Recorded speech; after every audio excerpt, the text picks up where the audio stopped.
On June 9th of 1997, it was a Monday, between 4 and 5 o'clock in the afternoon. Got off early that day, and I used to love going down to the bluffs over the Mississippi River. Through many dangerous toils and snares. Decided to sunbathe, laying on a towel. And you know, when you've had your eyes closed and it's a really sunny day and you first open them, it takes your eyes a while to adjust. All I could see in front of me as my eyes slowly adjusted was the figure of a man, his shadow over the top of me. He'd been stalking me. He had a mask on. That was the only thing that he was wearing. I mean, the next thing I knew, he was on top of me. And I screamed, and he wasn't expecting that.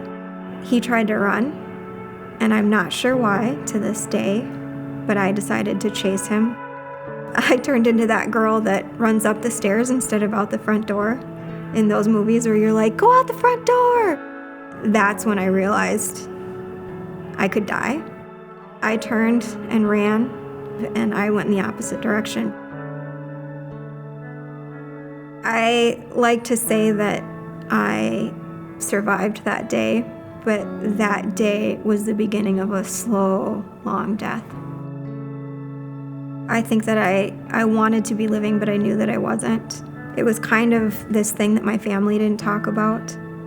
You know, 6 months later, I was called in for a lineup, and I mean, it was something that didn't necessarily go away right away, but it wasn't discussed. And because of my lack of support system and family, I was left to fend for myself. And I had a lot of anger and bitterness, and I was suicidal. And as the drinking got worse to cope, or the drugs got worse, the more desperately I wanted to be free of all of that. And I got to the point where I realized I didn't want to die. I just didn't want to hurt anymore. I was ready to be free, and I made a decision to forgive. Not just forgiving him, but forgiving my parents, and even better, forgiving myself for a lot of things.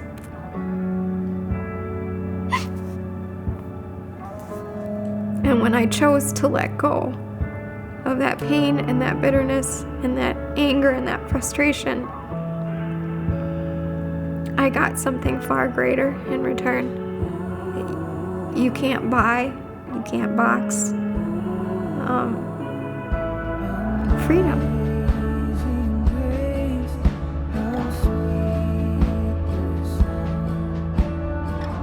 God restores and He redeems, and in a very tangible way blotted out that day with something so much greater.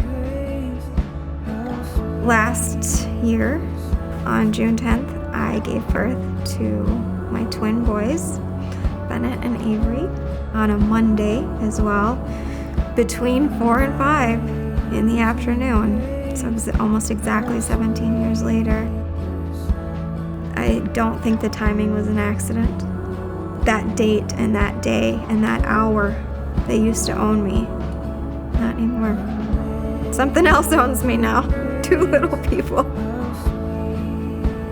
And I love it. But I also love what God has created. Something so beautiful out of something so ugly. It just blows me away on a daily basis. I love it.